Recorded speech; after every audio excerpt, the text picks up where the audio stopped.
ओम भगवते वासुदेवाय नमः। जय माता लक्ष्मी जी। दोस्तों नमस्कार, स्वागत है आप सभी का एक बार फिर से आपके अपने YouTube चैनल जीवन रचना में। आज हम बात करेंगे कि मंदिर में रखा हुआ लोटा जल क्यों इतना महत्वपूर्ण है और उसे किस सही तरीके से उपयोग में लाना चाहिए। साथ ही हम यह भी जानेंगे कि मंदिर में लोटा किस धातु का होना चाहिए, क्या पीतल, तांबा या कुछ और। कई लोग इस बारे में अनजाने में गलतियां कर देते हैं और बाद में उन्हें पछताना पड़ता है। इस वीडियो में हम आपको बताएंगे कि इन गलतियों से कैसे बचें, क्योंकि इससे नुकसान हो सकता है। मंदिर में एक लोटा जल हमेशा सही तरीके से रखना चाहिए। अब बात करते हैं घर के दीपक की। क्या आपको तांबे, लोहे, पीतल, कांसे, स्टील या मिट्टी का दीपक रखना चाहिए? सही दीपक का चुनाव न करने पर भी घर में परेशानियां आ सकती हैं और दीपक की बाती का चुनाव भी जरूरी है। क्या कच्चा कलावा ठीक है या फिर रुई या सूती धागा सही रहेगा? इन छोटी छोटी बातों की अनदेखी से पितृदोष, शनि दोष, काल सर्प दोष या गरीबी जैसी समस्याएं हो सकती हैं। दोस्तों, यदि आप इस वीडियो को बीच में छोड़ने का सोच रहे हैं तो आप अभी छोड़ सकते हैं, लेकिन कृपया ध्यान रखें, अगर आप लक्ष्मी माता का अपमान करते हैं तो यह आपके लिए शुभ नहीं रहेगा। अब बहुत से लोग यह सवाल पूछते हैं कि मुख्य द्वार पर जल छिड़कने का सही समय और तरीका क्या है। क्या इसे स्नान के बाद करना चाहिए या बिना स्नान के भी किया जा सकता है? और क्या झाड़ू लगाने से पहले जल छिड़कना चाहिए या बाद में? एक और सवाल जो अक्सर पूछा जाता है वह है, क्या पीरियड्स के दौरान मुख्य द्वार पर जल छिड़क सकते हैं या दीपदान कर सकते हैं? और जब मुख्य द्वार पर जल चढ़ाएं तो इसे अंदर की तरफ से चढ़ाएं या बाहर की तरफ से? फ्लैट या किराए के घर में रहने वाले लोग भी पूछते हैं कि मुख्य द्वार पर दीपदान और जल छिड़कने का सही तरीका क्या है। आज का वीडियो इन्हीं सवालों के जवाब पर आधारित है। सबसे पहले हम यह जानेंगे कि घर के बाहर और अंदर दीपक जलाने के क्या फायदे हैं। खासकर घर के बाहर दीपक जलाने से जो 5 बड़े फायदे होते हैं वह आपको चौंका सकते हैं। भगवान की पूजा में दीपक जलाने का महत्व तो सभी जानते हैं। हिंदू धर्म में देसी घी या सरसों के तेल का दीपक जलाना बेहद शुभ माना जाता है तथा तिल के तेल का दीपक भी जलाया जाता है। लेकिन भगवान के सामने दीप जलाना केवल पूजा का एक तरीका नहीं है, बल्कि घर के अंदर और बाहर दीप जलाने से कई लाभ मिलते हैं। दीपक जलाने से न केवल सकारात्मक ऊर्जा उत्पन्न होती है, बल्कि 5 बड़े फायदे भी मिलते हैं। तो आइए जानते हैं। नंबर 1, पृथ्वी से अंधकार दूर होता है। घर में दीपक जलाने से न केवल घर का अंधकार दूर होता है, बल्कि यह नकारात्मक ऊर्जा को भी घर से बाहर कर देता है। जहां दीपक जलता है वहां सकारात्मक ऊर्जा का वास होता है। स्वाभाविक है कि जहां सकारात्मक ऊर्जा होगी वहां भगवान का भी वास होगा। इसलिए शाम होने से पहले दीपक जलाना शुभ माना जाता है। तेल से जलने वाले दीपक का असर उसके बुझने के बाद भी आधे घंटे तक बना रहता है, जबकि शुद्ध देसी घी का दीपक वातावरण को करीब 4 घंटे तक सकारात्मक रखता है। नंबर 2, दीपक जलाने का वैज्ञानिक लाभ। जब घर में शुद्ध घी या सरसों के तेल का दीपक जलता है तो उसके धुएं से घर के माहौल में सात्विकता आती है। यह धुआं हानिकारक कणों को नष्ट करता है और वातावरण को शुद्ध बनाता है। नंबर 3, सुख समृद्धि का वास। जिस घर में भगवान के सामने दीप जलाया जाता है वहां माता लक्ष्मी की कृपा बनी रहती है। ऐसे घर में सुख समृद्धि का वास होता है। दीपक को पूर्व दिशा में रखने से व्यक्ति दीर्घायु होता है और उत्तर दिशा में रखने से धन संपन्नता बढ़ती है। दीपक न केवल घर के अंधकार को दूर करता है, बल्कि हमारे जीवन को भी प्रकाश की ओर ले जाता है। नंबर 4, बीमारियों को दूर भगाने में मदद। घर में दीपक जलाने से बीमारियां आसपास नहीं भटकती। परिवार के सभी सदस्यों को स्वास्थ्य लाभ मिलता है। खासकर अगर दीपक के साथ एक लौंग भी जला दी जाए तो इसका असर 2 गुना हो जाता है। यह त्वचा संबंधी बीमारियों को दूर करने में मदद करता है। नंबर 5, शुभ शक्तियों को आकर्षित करना। सनातन धर्म के अनुसार जिस घर में सुबह शाम दीप जलाया जाता है वहां कभी अंधकार नहीं होता। ऐसा घर शुभ शक्तियों को आकर्षित करता है। जलता हुआ दीपक शुभ शक्तियों को चुंबक की तरह खींचता है, जो घर के लिए अत्यंत लाभकारी होता है। तो दोस्तों, अब जानते हैं कि मुख्य द्वार पर जल छिड़कने का सही समय और विधि क्या है। अगर आप मुख्य द्वार पर जल चढ़ाते हैं तो आपको यह ध्यान रखना है कि जल को रात में सोने से पहले एक पात्र में भरकर रखना चाहिए। आप कोई भी पात्र ले सकते हैं, जैसे तांबे, पीतल, स्टील या चांदी का। यदि गंगा जल उपलब्ध हो तो उसे थोड़ी मात्रा में डालें और फिर शुद्ध जल से पात्र भर दें। अगर गंगा जल नहीं है तो केवल शुद्ध जल भी पर्याप्त है। इस जल से भरे पात्र को अपने घर की रसोई में रख दीजिए। सुबह उठकर इस जल का छिड़काव अपने घर के मुख्य द्वार पर करें। मुख्य द्वार पर सुबह सबसे पहले छिड़का गया जल घर की सभी समस्याओं को दूर करता है। यदि आप नकारात्मक ऊर्जा, मानसिक परेशानी, आर्थिक तंगी या वास्तु दोष से परेशान हैं, तो यह उपाय आपकी मदद करेगा। रसोई में रखा जल मुख्य द्वार पर छिड़कने से आपके घर की परेशानियां समाप्त हो सकती हैं। यह उपाय न केवल वास्तु दोष और पितृदोष को समाप्त करता है, बल्कि तंत्र मंत्र या बुरी नजर के प्रभाव को भी खत्म करने में सहायक है। इस उपाय को नियमित करने से घर में सुख समृद्धि बनी रहती है और बीमारियों से भी मुक्ति मिलती है। आपको यह जल सूर्योदय से पहले मुख्य द्वार पर छिड़कना चाहिए। अगर सूर्योदय के बाद आप मुख्य द्वार को अन्य जल से धोना चाहें तो यह कोई समस्या नहीं है, लेकिन यह विशेष जल सूर्योदय से पहले ही छिड़क दिया जाना चाहिए। अब कई लोग पूछते हैं कि क्या यह जल छिड़कने से पहले स्नान करना जरूरी है या बिना स्नान किए भी इसे किया जा सकता है।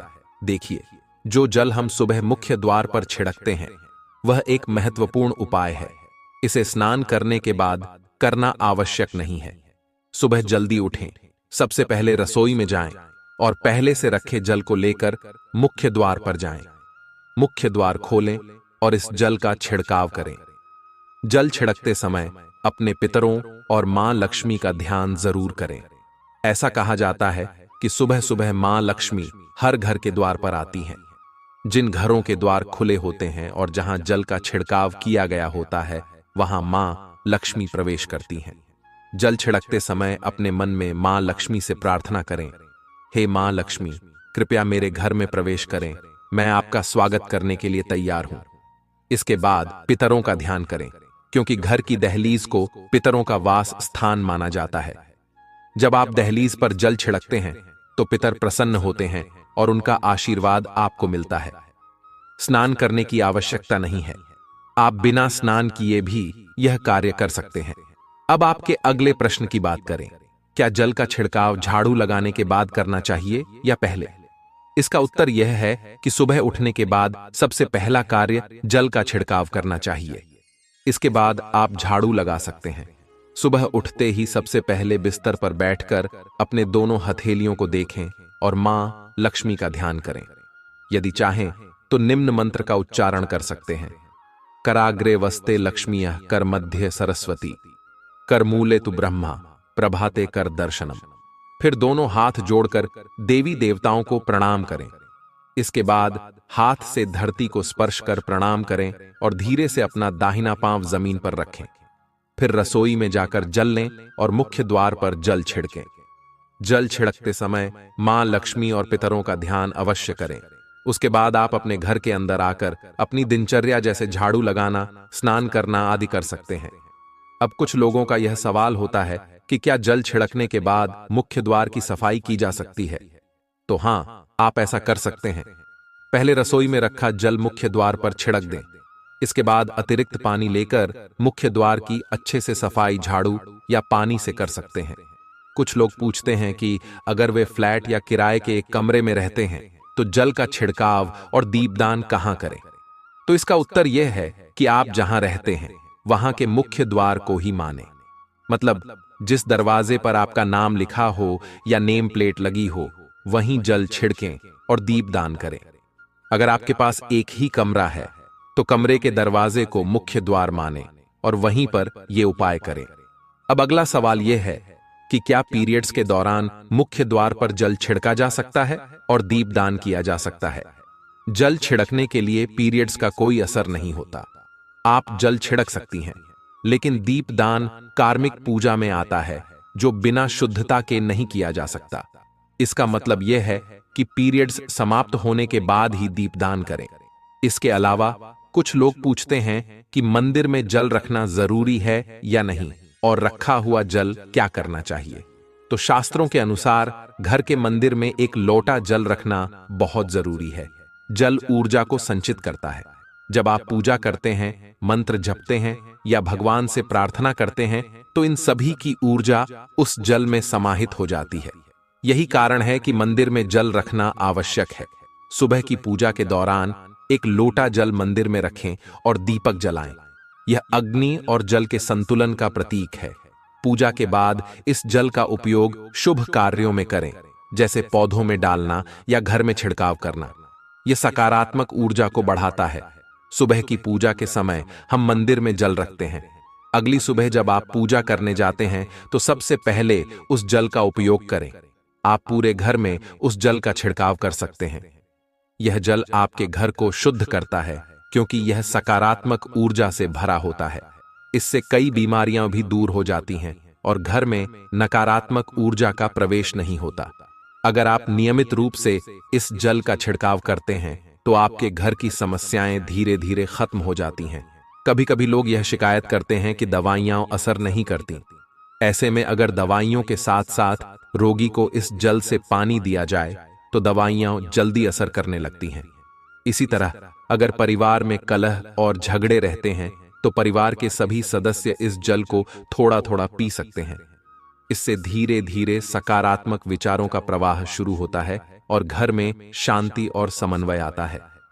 अगर आपका कोई व्यापार है या दुकान है तो इस जल का थोड़ा सा छिड़काव वहां भी करें। यह आपके व्यापार को सफल बनाता है और किसी भी तरह की परेशानी से बचाता है, क्योंकि यह जल बेहद सकारात्मक ऊर्जा से भरा होता है। अब बात करते हैं कि मंदिर में जल क्यों रखा जाता है। जल को अमृत माना जाता है और यह देवी देवताओं के लिए विशेष महत्व रखता है। मंदिर में एक लोटा जल रखना उतना ही आवश्यक है जितना कि आप रोजाना भोजन करते हैं। जब हम भगवान की पूजा करते हैं तो तांबे या पीतल के पात्र में एक लोटा जल जरूर रखना चाहिए। यह जल एक सागर की तरह होता है और हमारे जीवन के दुखों को समाप्त करने में मदद करता है। यदि कोई व्यक्ति भगवान को रोजाना भोजन नहीं कर सकता तो वह मंदिर में एक लोटा जल रख सकता है, जिससे उसकी पूजा पूरी होती है, ताकि भगवान इसे ग्रहण करें और यह जल रूपी प्रसाद अगले दिन सुबह आप प्रसाद समझकर ग्रहण करें। लेकिन याद रखें, मंदिर में रखा जल कभी भी तुलसी में अर्पित नहीं करना चाहिए, क्योंकि यह जल सभी देवी देवता ग्रहण करते हैं। हाँ, अगर आपके घर में लड्डू गोपाल या राधा कृष्ण हैं और आप एक लोटा जल उनके लिए अर्पित करते हैं तो आप अगले दिन यानी सुबह के समय वह जल तुलसी में चढ़ा सकते हैं। मंदिर में रखा जल अगले दिन यानी सुबह अपनी आंखों को धोने के लिए प्रयोग करें। इससे आंखों की रोशनी बढ़ती है और आंखों की बीमारियां दूर होती हैं।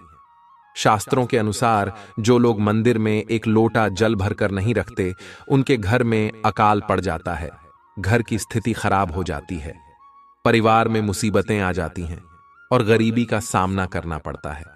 आप चाहे तो एक लोटा जल में फूल आदि डालकर रख सकते हैं, जो बहुत शुभ माना जाता है। मंदिर में रखा जल का एक और उपयोग यह है कि इसे घर की रसोई में, खाना बनाने में या पीने में भी प्रयोग कर सकते हैं। लेकिन यह जल तभी इस्तेमाल करें जब आपके घर में सात्विक भोजन बनता हो। अगर लहसुन या प्याज का इस्तेमाल होता है तो इस जल का प्रयोग खाना बनाने में नहीं करें। इस जल को परिवार के सभी सदस्य थोड़ी थोड़ी मात्रा में पी सकते हैं और बचा हुआ जल आप घर के पौधों में डाल सकते हैं। यह जल व्यर्थ नहीं होता, इसके बहुत सारे उपयोग होते हैं। अगर हम सही तरीके से इसका प्रयोग करें तो यह हमारे जीवन की परेशानियों को सुलझा सकता है। मंत्रों से अभिमंत्रित जल बहुत शक्तिशाली होता है और हमारे घर के मंदिर में रखा जल देवताओं का आशीर्वाद होता है, क्योंकि वह हमेशा देवताओं के पास होता है। इस जल में सभी सकारात्मक शक्तियां समाहित होती हैं और अगर हम इसका सही प्रयोग करें तो यह हमारे जीवन में सकारात्मक परिवर्तन ला सकता है। मतलब आप जल को पीने, खाना बनाने, घर में छिड़काव करने में इस्तेमाल करते हैं तो इससे हमारी समस्याओं का समाधान होता है। और अगर कोई भी कार्य नियमित तौर पर किया जाता है तो हमें उसका लाभ जरूर मिलता है। कभी कभी करेंगे तो उतना लाभ दिखाई नहीं देगा, लेकिन अगर आप नियम बना लें कि हर रोज उसी जल से घर में छिड़काव करना है, घर के हर व्यक्ति को थोड़ा थोड़ा पीने के लिए देना है, बचा हुआ जल पौधों में डालना है, दुकान पर छिड़कना है, व्यापारिक स्थल पर छिड़काव करना है, बच्चों की किताबों और तिजोरी में छिड़काव करना है, तो आपको निश्चित ही चमत्कार देखने को मिलेगा। कई लोगों के सवाल होते हैं कि मंदिर में रखा जल जब हम अगले दिन उठाते हैं तो उसमें कभी कभी कीड़े मकोड़े पड़ जाते हैं, तो क्या हम उसे ढक सकते हैं? हाँ, आप उसे पूजा के बाद किसी प्लेट या कटोरी से ढक सकते हैं। जब आप अगले दिन उस जल को उठाएंगे तो वह बिल्कुल शुद्ध और साफ सुथरा होगा। आप इस जल का प्रयोग किसी भी कार्य में कर सकते हैं। जब भी आप घर के मुख्य द्वार पर जल छिड़काव करें तो गणेश जी का मंत्र ओम गणपतये नमः जरूर बोलें। और जो हमने आपको वीडियो में बताया है उसे ध्यान से समझकर अपने घर के मुख्य द्वार पर जल का छिड़काव करें। उम्मीद करते हैं दोस्तों कि आपको हमारे द्वारा दी गई यह बहुत ही महत्वपूर्ण जानकारी पसंद आई होगी। दोस्तों, आपसे केवल एक निवेदन है कि हमारे चैनल को सब्सक्राइब अवश्य कर लें। इससे हमें और भी अच्छी वीडियो बनाने की प्रेरणा मिलती है। और कमेंट सेक्शन में अपनी राय अवश्य लिखें। वीडियो को लाइक जरूर कर दें और कमेंट बॉक्स में जय माता लक्ष्मी जी अवश्य लिखें। वीडियो देखने के लिए आप सभी का बहुत बहुत धन्यवाद।